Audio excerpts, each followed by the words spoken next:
she continues to make a mockery of Congress. Mandato namin to eh. Mandato ng Senado ito. Mandato ng Congress ito. Ibig sabihin, the office of the Vice President can make a mockery of the constitutional mandate of Congress to investigate and to put up an impeachment court. Si Vice President, maawa ka naman sa mga staff mo. Ikaw na mismo pumunta rito. Mag-explain ka. Hindi ka pwedeng magtago kung saan-saan. My goodness. Humarap ka nga doon sa perjury charge kay Ramil Madriaga eh. Siguro pwede ko rin sabihin to no, bilang bishop. No? Mukhang pati ang Diyos nagagalit na rito. Eh. Inaalaw niya na yung baha eh. Baha na sa buong Luzon. Anong ginagawa ng ating Vice President? Nagpupunta sa iba't ibang bansa.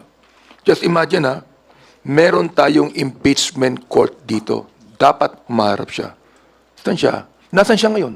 Gusto kong tanungin, nasaan ba siya ngayon? Meron akong nakita na video. Sumasayaw pa siya eh. Nasaan ba siya ngayon?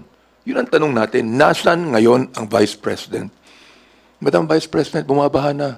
Nagagalit na ang Diyos. Pati ang taong bayan, napapagod na rin. At gumagastos tayo ng milyon-milyong buwis dito na binibigay ng mga Pilipino. Humarap ka na. Humarap ka na para matapos na ito. My goodness, we are spending a lot of money on this. And this is a people's money. Can you imagine the millions of pesos that we are spending out of the people's money dito sa impeachment na ito?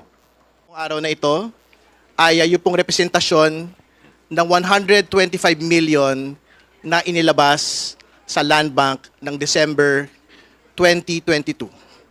Ito po yung pera na ibinigay ng Land Bank kay Ms. Acosta at binigay po ni Ms. Acosta kay Mr. La Chica under the instruction of the Vice President, under the instruction of Vice President Sara Duterte.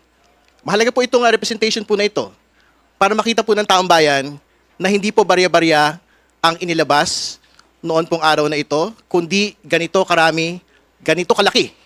Yung pong perang pinag-uusapan na hanggang sa araw po na ito, hindi po natin nalaman kung saan po napunta. At sa darating pong mga araw, yan po yung dagdag pong mga detalye.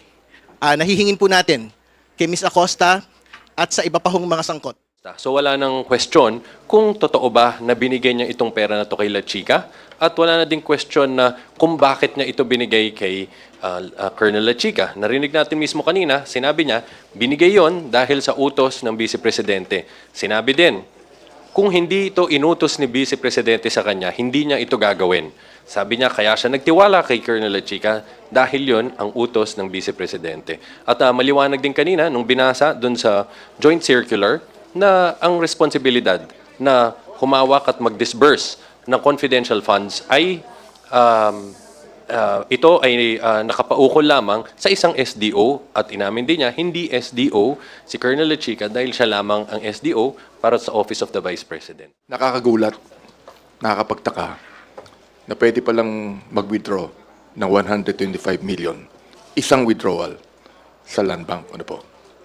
Kahit sinong public official, hindi pwede mag-withdraw ng ganyang kalaki. Pero alam nyo, ang nakakabahala dito ay tulad po ng baha na nangyayari ngayon. Binaha ng pera ang confidential fund. At katulad po ng baha ngayon, hindi alam kung saan ang galing, hindi alam kung saan napunta. Ang gustong malaman ng taong bayan natin ito, kanino po napunta ang 125 million na yan kung si Colonel La Chica ay hindi recipient na inamin din naman ni Gina Acosta, siya lamang ay ang taga-distribute. So what we'd like to find out sa ating taong bayan, kung kanino po ibinigay ang 125 million pesos. Palagay ko, hindi AI yung pagkakaano namin dito. No? Ang bigat.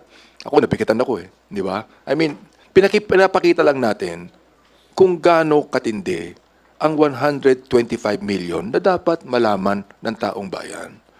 Pinapakita po natin dito, how can the office of the Vice President withdraw 125 million? Saan kinuha ang authority ng bangko to withdraw such a big amount? Ngayon lang po ako nakakita ng ganong klaseng amount. kung yan, hindi nilagay sa bags yan.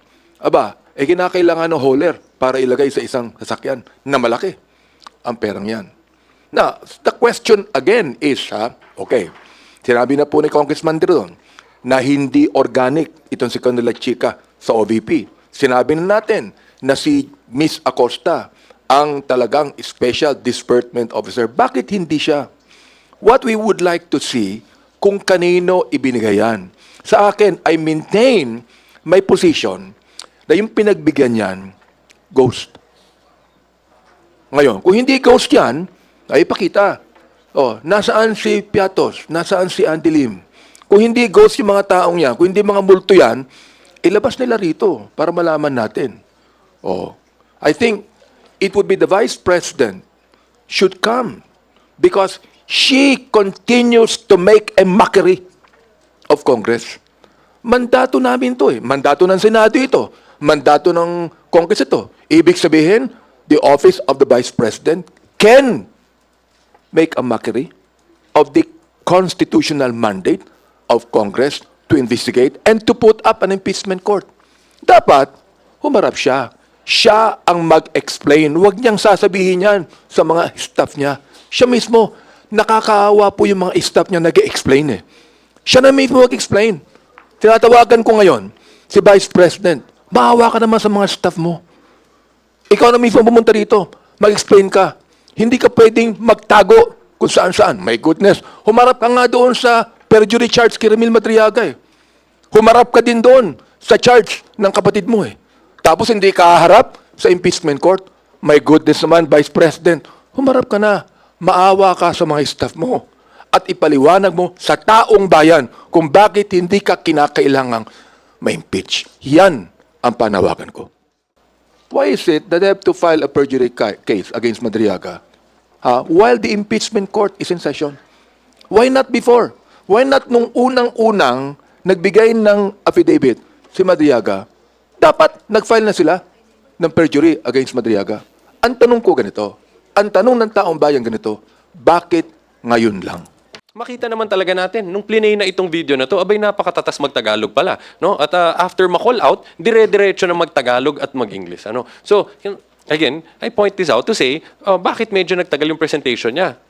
Nakita naman every time, no, kailangan pa mag-translate. Unnecessary naman pala. So, we say this to emphasize the point na we hope the public would also give us some leeway and extend some patience our way na bigyan din kami pagkakataon na ipresenta ng mabuti yung aming ebidensya. But kita naman, kung nagkakaroon ng delay, hindi ho sa amin nanggagaling yan.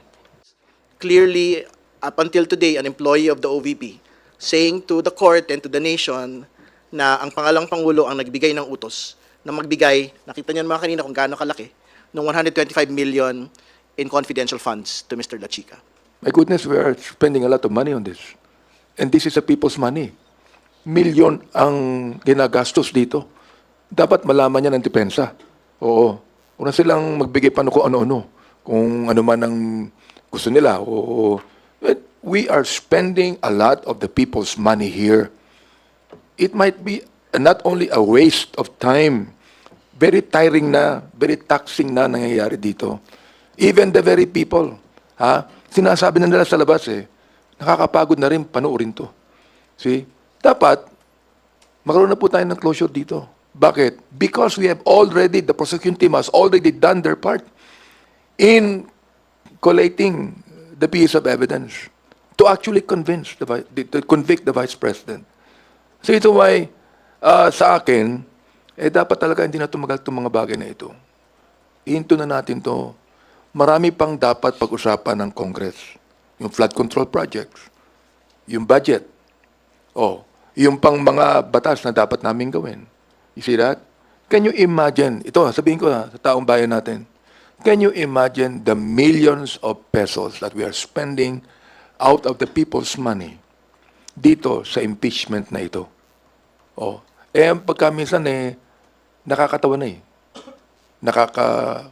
nakakatawa na, nakakapagtaka na. So, sa akin, ihinto na natin dapat to